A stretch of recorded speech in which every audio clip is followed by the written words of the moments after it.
9ஆம் நூற்றாண்டுக்குள்ளே போய் ஒரு நூற்றாண்டுக்குள்ளே அதெல்லாம் காணாத போயிடுது. அது ஒரு பெரிய சிதம்பர ரகசியம்ப்பா, வெளியே சொல்லாதீங்கப்பா, சிதம்பர ரகசியம் மறைச்சிட்டாங்கன்னா அந்த சிதம்பர ரகசியங்கிறது அப்புறம் வருது.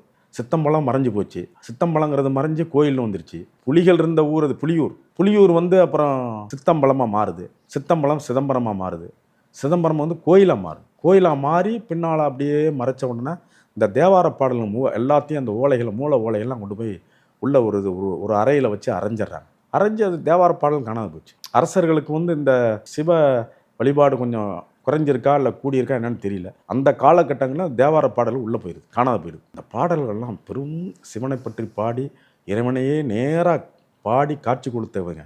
ஞானசம்பந்தன் ஒருத்தர், அப்பர்னு ஒருத்தர், நாவுக்கு சுந்தரர்னு ஒருத்தர். இவங்க பாடலாம் உள்ளே போயிடுச்சிங்கய்யா, நீங்கள் எப்படியாவது அதை காப்பாற்றிடணும்னு மன்னர்கிட்ட போய் சொல்கிறார். மன்னர் அப்போ தான் கோயில் கட்டிகிட்டு இருக்காரு. ஏதோ மறைச்சிருக்காங்க அப்படின்னோடனே என்ன ஏதுன்னு பார்க்கலான்னு போய் விசாரித்து போனால் அங்கே தில்லையில் வந்த அந்தனர் என்ன சொல்கிறாங்க, ஐயா இருக்கிறது உண்மைதான், அதெல்லாம் அந்த காலத்தில் அறையில் போட்டு செவுரில் போட்டு எல்லாம் கல்லை வச்சு அரைஞ்சாச்சு, அது இருக்குது.